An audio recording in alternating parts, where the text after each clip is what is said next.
Pemirsa, bakal calon Presiden Anies Baswedan bertemu dengan Ganjar Pranowo di sela-sela menunaikan ibadah haji di Tanah Suci.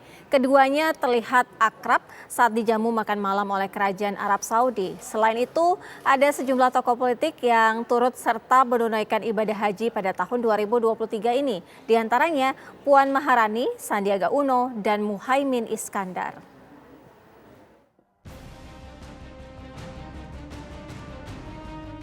Di musim haji tahun 2023 ini sejumlah tokoh politik turut menjalankan ibadah haji. Baca Pres Koalisi Perubahan untuk Persatuan, Anies Baswedan menggelar pengajian sebelum berangkat haji. Di Bandara Soekarno-Hatta, Tangerang, Anies disambut Ketua Umum Partai Demokrat Agus Harimurti Yudhoyono sebelum terbang ke Tanah Suci. AHY mengantarkan Anies hingga Terminal 3 Bandara Soekarno-Hatta. Anies mengaku berangkat haji ke Tanah Suci atas undangan dari Kerajaan Arab Saudi. Anies berangkat bersama istri, anak, dan keluarganya. Selain Anies, bakal calon presiden yang diusung PDI Perjuangan Ganjar Pranowo juga menunaikan ibadah haji. Ganjar bertemu dengan Anies di sela-sela menunaikan ibadah haji di Tanah Suci. Foto kebersamaan keduanya yang terlihat akrab viral di media sosial. Selain itu, terdapat Suharto Monoarfa yang berada di tengah-tengah keduanya. Pertemuan tersebut tidak ada pembicaraan soal politik. Ganjar berangkat ke Tanah Suci usai menghadiri peringatan puncak bulan Bung Karno. Keberangkatan Ganjar bersama dengan Ketua DPP PDI Perjuangan Puan Maharani. Dalam laman media sosialnya, Puan mengunggah saat berada di depan Ka'bah bersama keluarga. Selain itu, ada juga Menteri Pariwisata dan Ekonomi Kreatif Sandiaga Uno yang membagikan kegiatannya saat ibadah haji di Tanah Suci. Sandiaga melaksanakan ibadah haji bersama istri. Ketua Umum Partai Kebangkitan Bangsa PKB Muhaimin Iskandar juga melaksanakan ibadah haji pada tahun ini. Muhaimin juga kerap mengunggah kegiatannya selama ibadah haji. Tim TV One mengabarkan. Pemirsa, momen menarik terjadi usai Menteri Pertahanan Prabowo Subianto bertemu dengan Presiden Joko Widodo di Istana Negara. Usai diwawancara oleh awak media, Prabowo kemudian ditodong untuk berfoto ala Korea. Aksi Menteri Pertahanan Prabowo Subianto ketika berfoto di beberapa peristiwa menjadi perhatian tersendiri. Yang terbaru, Menteri Pertahanan Republik Indonesia ini berpose sebagai ala-ala Korea, yaitu finger heart atau sarang heo, bersama dengan para pewarta istana yang saat itu kompak berbatik. Aksi ini berhasil diabadikan usai Menhan menghadap Presiden Joko Widodo di Istana Negara. Sebelumnya, Prabowo menyampaikan bahwa dalam pertemuan dengan Presiden Jokowi yang berlangsung cukup singkat itu, ia melaporkan hasil kunjungan kerjanya ke Eropa beberapa waktu lalu. Prabowo juga mengaku ada obrolan politik bersama dengan Presiden. Prabowo ditanya Presiden perihal langkah politiknya ke depan.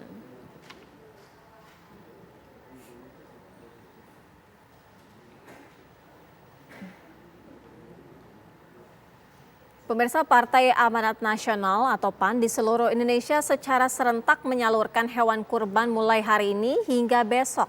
Sementara itu, Dewan Pimpinan Pusat Partai Persatuan Pembangunan DPP P3 menyalurkan hewan kurban ke sejumlah pondok pesantren dan organisasi Islam.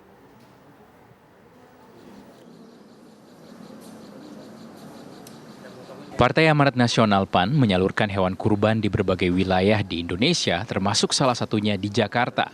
Proses penyerahan hewan kurban di wilayah Jakarta diwakili oleh anak Ketua Umum PAN, Zita Anjani, yang juga menjabat sebagai Wakil Ketua DPRD DKI Jakarta. Acara juga dihadiri oleh jajaran pengurus DPW PAN DKI Jakarta. Sebanyak 12 ekor sapi dan ratusan ekor kambing akan disalurkan kepada warga sekitar. Pemotongan hewan kurban akan dilakukan oleh pengurus PAN secara serentak di 34 provinsi di Indonesia. Dewan Pimpinan Pusat Partai Persatuan Pembangunan DPP P3 menyalurkan hewan kurban ke sejumlah pondok pesantren dan organisasi Islam. Sebanyak 17 ekor sapi ini akan disalurkan ke sejumlah pondok pesantren dan organisasi kemasyarakatan Islam yang berada di kawasan Jabodetabek. Penyaluran hewan kurban juga dilakukan secara serentak di seluruh DPD P3 se-Indonesia. Hal tersebut sejalan dengan komitmen P3 dalam Rapimnas ke-6 di Jakarta beberapa waktu lalu yang bertujuan meningkatkan iman dan menjalin ukhuwah Islamiyah. Tim TV One mengabarkan.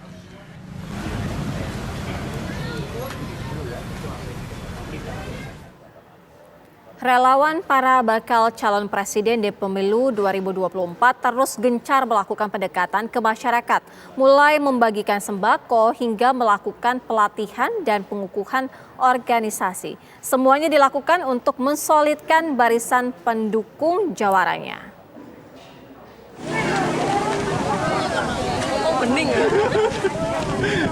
Relawan Prabowo Subianto yang tergabung dalam Bolo Prabowo membagikan ratusan paket sembako kepada warga Desa Bangsri, Kecamatan Pelandaan, Jombang, Jawa Timur. Sebelum membagikan sembako, relawan lebih dahulu memperkenalkan sosok Prabowo Subianto yang menjadi calon presiden dalam pemilu 2024 kepada warga. Warga yang senang langsung meneriakan yel-yel Prabowo Presiden. Kegiatan yang berbau milenial yang Sukarelawan Ganjar Milenial atau GMC Jambi menarik simpati kaum muda untuk memilih Ganjar dengan mengadakan kegiatan pelatihan dan diskusi pengolahan kopi. Pelatihan ini juga diikuti oleh mahasiswa yang mencoba membuka usaha kopi barista yang memang sekarang tengah digemari. Diharapkan dengan kegiatan ini dapat lebih mendekatkan sosok Ganjar dengan kaum muda yang menyukai usaha kopi.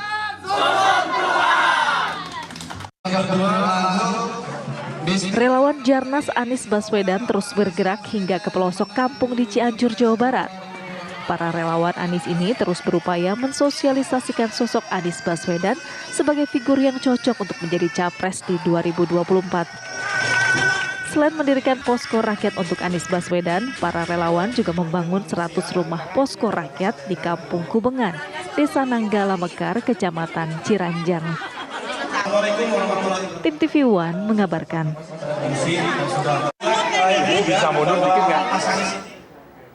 Kabar pemilu segera kembali dengan sejumlah informasi penting lainnya usai jeda.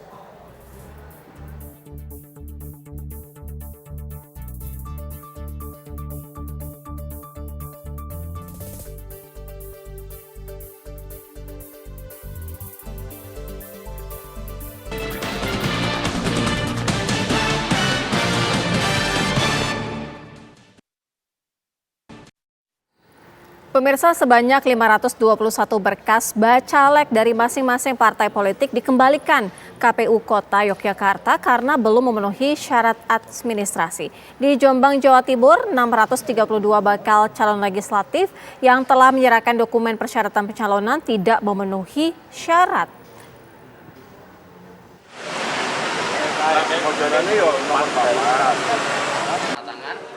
Komisi Pemilihan Umum KPU Kota Yogyakarta mengembalikan sebagian besar berkas bakal calon legislatif atau bacalek yang didaftarkan oleh pengurus partai politik karena dinyatakan belum memenuhi syarat administrasi.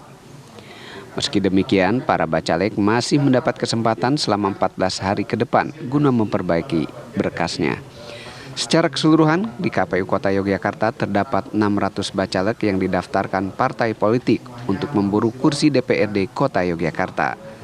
Di antara 600 bacalek tersebut, baru 79 yang sudah memenuhi syarat, sementara 521 bacalek masih belum memenuhi syarat. Bahkan ditemukan berkas bacalek dari salah satu partai politik yang terdaftar ganda di KPU Kota dan Kabupaten Sleman. Penyampaian hasil permin. Komisi Pemilihan Umum Jombang, Jawa Timur telah melakukan pemeriksaan dokumen persyaratan seluruh bakal calon legislatif dari seluruh partai politik peserta pemilu 2024. Tahapan pemeriksaan dokumen persyaratan telah dilakukan. Hasilnya, ada yang berstatus memenuhi syarat atau TM dan ada yang berstatus tidak memenuhi syarat atau TMS. Dari jumlah 695 bacalek yang memenuhi syarat sebanyak 63 dan yang berstatus tidak memenuhi syarat sebanyak 632 bacalek. Penyebab dokumen persyaratan bacalek berstatus tidak memenuhi syarat karena dokumen yang diserahkan ke KPU melalui partai politik tidak sesuai. Misalnya nama ganda, KTP yang dilampirkan di silon bukan atas nama yang bersangkutan, ijazah yang disyaratkan belum dilegalisir, dan dokumen lainnya seperti surat kesehatan jasmani, kesehatan rohani atau surat bebas narkoba atas nama orang lain. Meskipun telah dinyatakan tidak memenuhi syarat, KPU masih memberi waktu untuk memperbaiki. Pada tanggal 24 Juni lalu, seluruh dokumen Bacalek yang tidak memenuhi syarat telah diserahkan kepada partai politik masing-masing untuk dilakukan perbaikan hingga tanggal 9 Juli mendatang. Dari Yogyakarta dan Jombang, Jawa Timur, Nurianto Umar Sanusi, TV One mengabarkan. Pemirsa, Komisi Pemilihan Umum Republik Indonesia telah melantik ratusan calon anggota KPU tingkat kabupaten dan kota. Para calon anggota yang berasal dari 7 provinsi dan 48 kabupaten kota dilantik pada Minggu 25 Juni 2024. 240 calon anggota KPU yang dilantik tidak semuanya hadir secara langsung ke gedung KPU. Sebagian ada yang melalui daring. Nantinya setelah dilantik dan disumpah, para anggota KPU ini akan bertugas di kotanya masing-masing dalam periode 2023 hingga 2028. Acara pelantikan akan dimulai pada pukul 15.00 di gedung KPU Republik Indonesia di kawasan Menteng, Jakarta Pusat. 3, 2,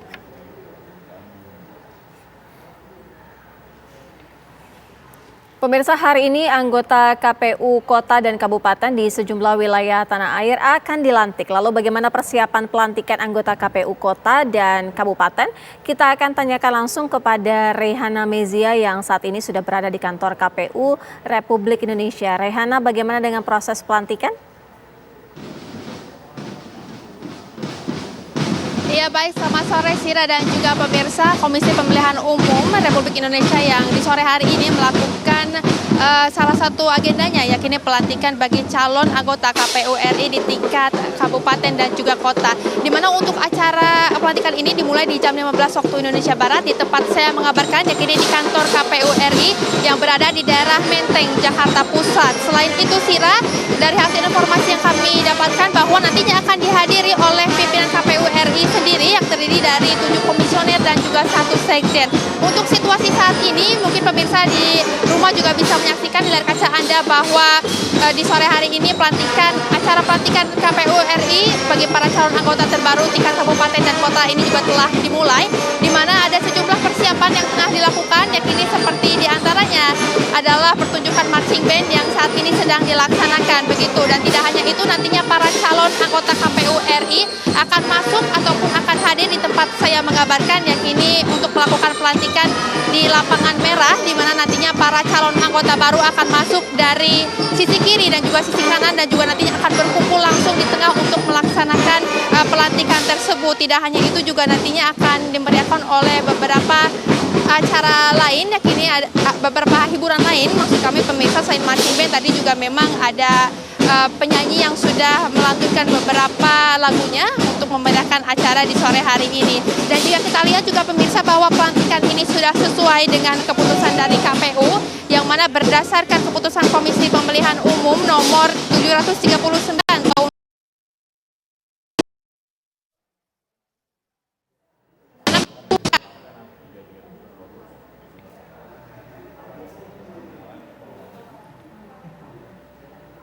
Baik, itu Rehana Mezia, informasi langsung dari kantor KPU Republik Indonesia. Pemirsa, Kabar Pemilu segera kembali dengan sejumlah informasi lainnya. Usai jeda. Pemirsa, di Jawa Timur sebanyak 1.941 bacalek yang tidak memenuhi syarat dan hanya 17 bacalek yang dinyatakan memenuhi syarat. Menurut Ketua KPU Jawa Timur, Khairul Anam, ada sejumlah faktor yang membuat bacalek dinyatakan tidak memenuhi syarat. Sebagian besar adalah kesalahan antara penyebutan nama di KTP dengan form pencalonan. KPU Jatim sudah memberikan penjelasan kepada setiap bacalek mengenai berkas yang kurang seperti kesalahan nama, ada yang masih belum menyelesaikan surat dari pengadilan, kemudian surat kesehatan jasmani dan rohani, serta bebas narkoba.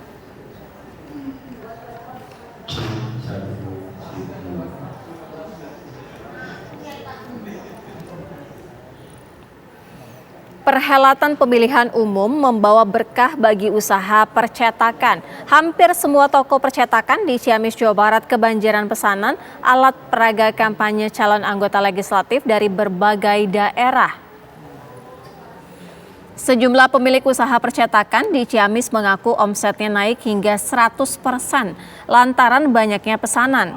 Konsumen juga banyak yang memesan baliho serta stiker calon anggota legislatif. Tidak hanya caleg dari Kabupaten Ciamis, pesanan juga datang dari berbagai daerah seperti Banjar, Pangandaran hingga ke Cirebon dan juga Kuningan.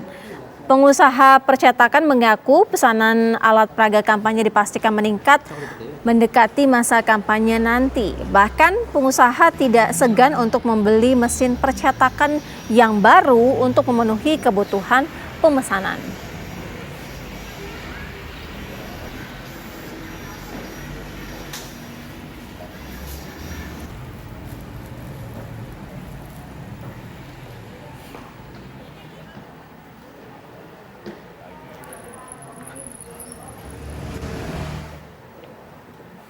Demikian kabar pemilu, mewakili kru yang bertugas saya Sira Safira pamit undur diri. Sesaat lagi Anda bisa menyaksikan program Ragam Persekara bersama dengan Muhammad Sofyan. Terima kasih, sampai jumpa.